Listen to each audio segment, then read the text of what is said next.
Hey, what's happening, everybody? Hertz here, back with some more Battlefield 4 content. I know I don't get enough of it. For the guys that want to watch the Battlefield, I know I don't get enough of it up here on the channel. I'm trying my best, though, guys. And I'm going to talk a little bit more about that during this round. This is right here, we're playing some Altai range. At least I think that's how it's pronounced. Altai. It sounds right. It looked right. Altai range. It is one of the new maps from the China Rising expansion pack, or from the China Rising map pack that came in. So, well, this, and we're playing some Conquest. We're playing some Conquest. And this round in particular, I mean, I ride this round out in the LAV. It's I go undefeated here. It's not a long Conquest round. We really did dominate it and walk away with it. And I don't know. I mean, it's a good round. Looking at this, a 10-0 run, you look at it and you say, that's a good round. That's a good round. But is it a good video? Is it a good video? And that's what I'm dealing with this Battlefield 4 content. I don't know. That's the only way I can think of to describe it at this point. There's a lot of different little factors, but I think that's what it comes down to, you know. And I know that the last Battlefield 4 video I got up here of that with that Parasail Storm, that Conquest Large, I think I was talking about it then as well, and I think I was putting it differently. I know I was blaming, putting a different spin on it at that point. But it's a combination of things, it really is. And the more time I spend with the game, and the more time I kind of cycle through the videos that I end up capturing, and I'll look at it and I'll say, well, I felt like that was a good round. You know, I felt like, at least as far as I'm concerned, I thought it was a good round. And then I look at it and I say to myself, is that a good video, though? Is that a good video? And I don't know. I don't know. I mean, I guess to each his own, you know.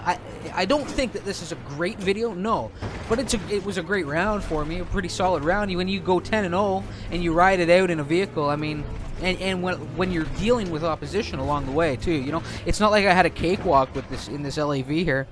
I mean, I was battling. I mean, I spend most of my time right here battling for this objective. And I think what it comes down to is with Battlefield, I mean, there's several little things going on. You know, I think you die more in a game like this. And for you guys that have been with me for a while, watching my content, all the way from, you've been with me since on live and the Homefront content, and into the Call of Duty and this. And when you think about the Homefront stuff, a lot of my matches I put up, you know, that I thought were good matches, you know, we're looking at like 21s and 3s, right? Stuff like that, KDRs like that. Big runs, you know, 20 and 5s, or things like that, you know. And with Battlefield, you don't get those numbers consistently enough, or at least I don't. Some guys may, but I don't. And a lot of the times in Battlefield, the other thing I'm finding, especially in these objective-based games like Conquest, often the best decision that you can make is to do nothing. You know, once you hold the kind of have a dominating presence on the map, where you're holding, at least in Conquest, where you're holding a majority of the objectives, and that was wicked with that bird just kind of coming out of nowhere. I'm glad he crash landed, or it could have been the end of me right there, you know. But often the best decision is to do nothing, is to just kind of hold the objective that you captured. Attack and defend it. You know, attack that objective and then post up. And sometimes when you play that way, it just creates these large pockets of downtime in the video. And for you guys that want to watch the Battlefield, I mean, hopefully you can deal with that, with those pockets of downtime. And the more time that I spend with the game, and the more time I kind of analyze these videos that I view, and a lot of stuff never even makes it to the channel. The more I can the better I can accurately describe what's going through my mind, you know, and the reasoning behind me not getting as much Battlefield up here. And hopefully, you know, the guys that want to watch it, I guess what I'm saying is that hopefully you can deal with those pockets of downtime. That's what I mean by low and standard. It's not like it's shit gameplay. It's just that it's a different style than what I think I'm used to, and what I strive to bring up to the channel, at least for multiplayer content. I mean, with the shooter stuff anyway. You're looking for the faster paced stuff. I mean, that's what I've done, you know. Even though I often I'll post up a camp, even in Call of Duty when you're posting up a camp or anything like that, the action, because you're in such a compact space, the action pacing is kind of ongoing. In Battlefield, you can find these large pockets where there's just nothing going on in your area because the maps are so much larger, you know. And sometimes, I mean, I'm not, like, I continue to say it, and I want guys to understand. I mean, I don't claim to be the best. I want to bring the Battlefield content up here, but, you know, there's guys that obviously do it better than me, you know, that can just put on better displays of gameplay. But hopefully the guys that do check out my stuff and follow my content don't mind watching videos like this. I mean, it's not like this is bad, you know. So let's look at what's going on here. You know, I'm getting target locked, and there's just a persistent force coming down the hillside towards this B objective. So it's good that I was just posted up here for the majority of the battle. Their spawn is basically just up this road, and then maybe another, you know, 300 meters. I don't know how I came up with that number, but it sounds right. Another 300 meters from the peak, down the road a little bit further. There's, you know, there's where their base of operations is, and that's where they're spawning. That's why there's such a constant presence coming this way. Of course, they have the objective right now, so I don't know if I've clued into this. What the hell is going on? I do know I need some repairs. I'm sitting at about 50%, and this hill is one stubborn bugger of a hill. I mean, it is tough to make this hill climb. You'll make it, but it really slows you down to a crawl, you know. And it should, because like I said, right up that hill is, or right up that mountain, the face of that mountain is where their base of operations is situated. Now there is also an objective up there. You can see everything behind us we're holding. The only two we're lacking right now is our A and B, and we're just about to grab B one more time. The thing about this area, you saw those little tents. I mean, they can bust down those doors and just hide away in there, you know. And so guys can, and you have to rip those tents down, at least when you're in a vehicle, and that's what I start doing right here. I'm like, where are these guys, you know? I know they're in here somewhere. I know there's somebody somewhere, and it's time to clean up this camp, you know? We have a heavy presence here, though.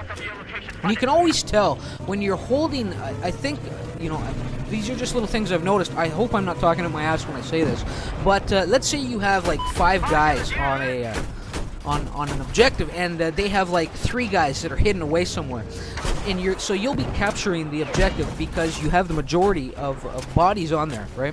But what happens is you'll hear this tick, this little beep, you know, with each as you're claiming the objective, you know. But when an enemy presence arrives, that tick disappears. That's what I find, and I think that's just kind of tell the guys, you know what, the enemy are about. Better be careful. So it's little things like that you kind of, little nuances, little sounds that alert you to enemy presence, you know, an enemy presence out there. Even when you have the majority and you're still claiming the objective, right?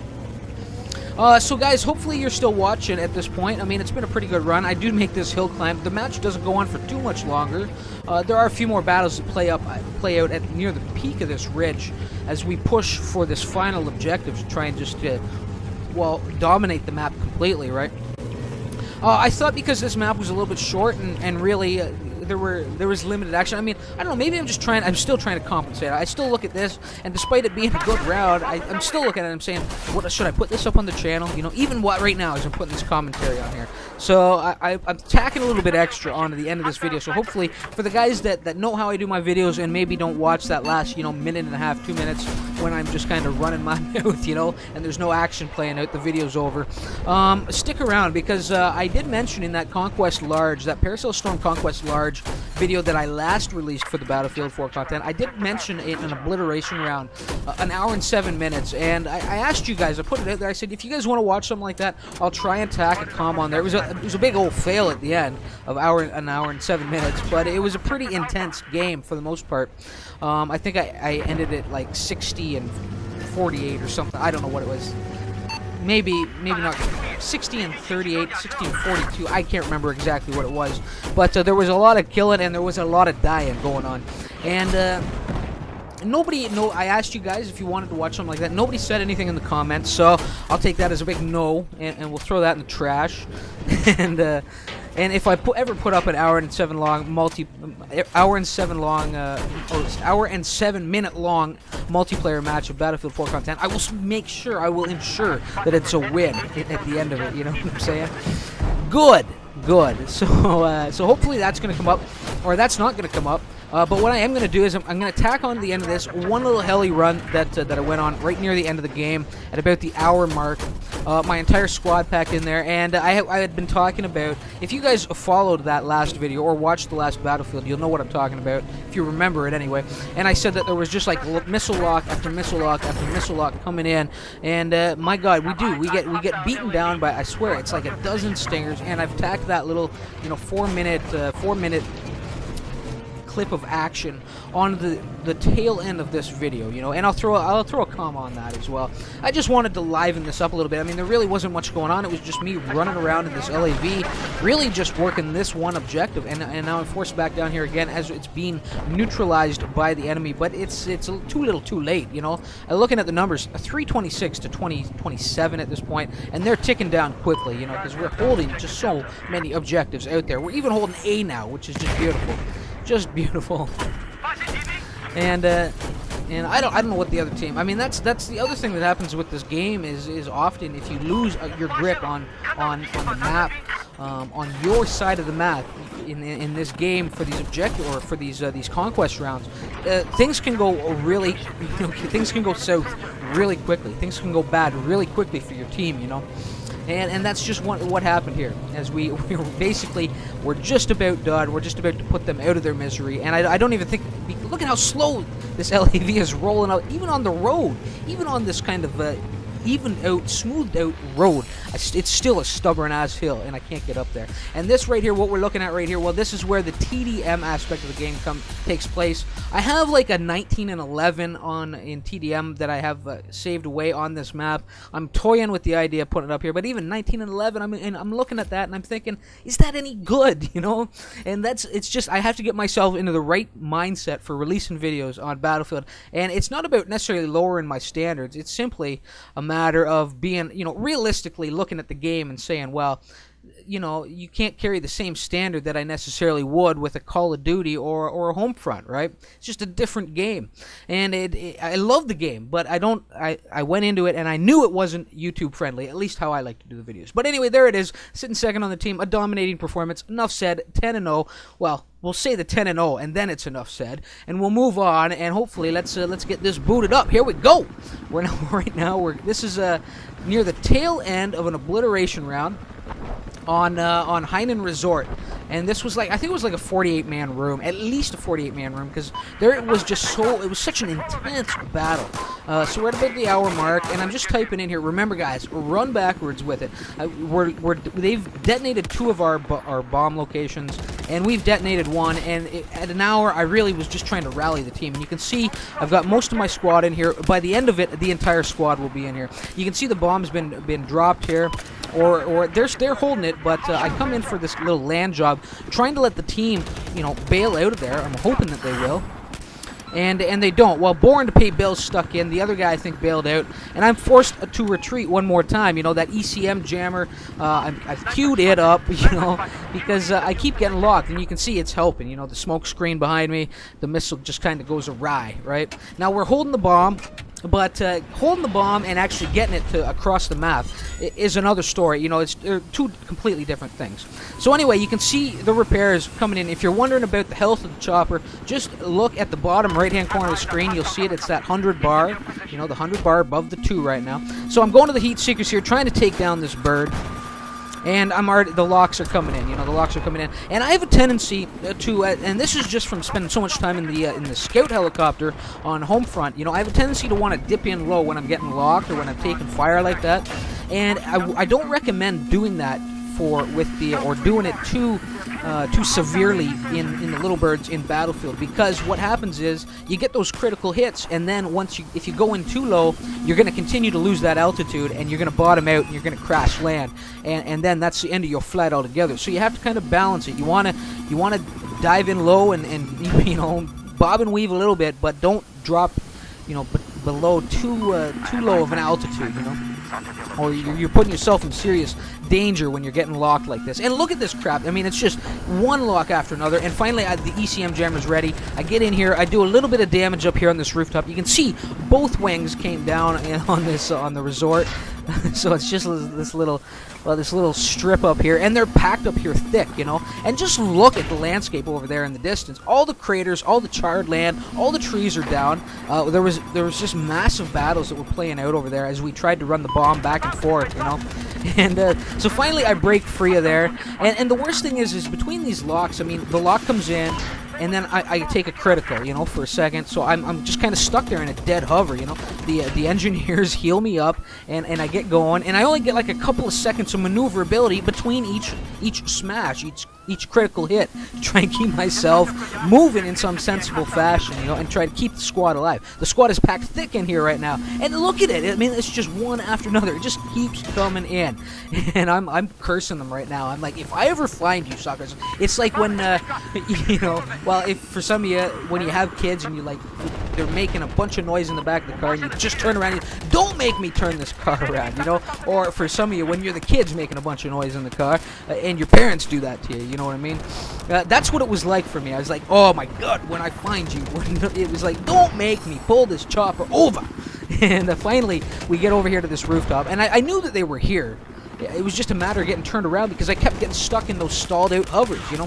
So Rocket Dino has dropped down there, and unfortunately it cost him his life. But we did clean that rooftop up for the most part, and now we're moving back to kind of Death Alley here, this beach, this stretch of road and countryside where the battle was just crazy. It was just so intense. I mean, and you can see the remnants of an hour's worth of gameplay on this stretch of road here. I mean, it's just been devastated. And it just, I mean, eventually I fall in the chopper, but the fact that the guys worked so hard, the engineers and myself, to keep this bird alive as long as we did, and actually do the amount of damage that we did with it, I thought was pretty impressive. And it really goes to show you, if you have the squad in there, if you have the teammates that are riding in there with you, second and third seat in this scout, or in the little bird, you can keep that sucker afloat, and you can keep it up there in the skies and really do some good damage, you know. And I just type in, just to finish things off, just some bad timing that the enemy bird came in just at an inopportune moment. I had the ECM jammers, the smoke screen up, and he just was bearing down on me and put me down, finished me off with those guns. And I just typed in, you know, good work keeping it alive, guys, because they did. They worked hard. There were a lot of locks that came in there. So hopefully you guys enjoyed that little clip that I tacked on at the end of that. Hopefully that made up for any, you know, perhaps downtime that I speak of that was in the Altai range match. And hopefully I'll try and keep a steady flow of Battlefield content coming out. But hopefully you guys, you know, understand that the kind of that fast pace, or the more hectic matches that we get in, and the better performances, overall KDRs that I can get with the Call of Duty, or even going back to the Homefront stuff. It's just I can't do that in Battlefield, you know. And I think it's the nature of the game. I don't think it's necessarily a shortcoming on my part. Although I've said plain and simply that I'm not the greatest at this game, more of a middle of the field player, so hopefully you guys will still enjoy watching what I do get up here. Anyway guys, thanks for stopping by and tuning in and checking out the video. Hopefully you enjoyed it, and hopefully you will leave a like, a comment, a sub to the channel if you're new around here and you haven't already. And until next time, all well, remember why it hurts. Later.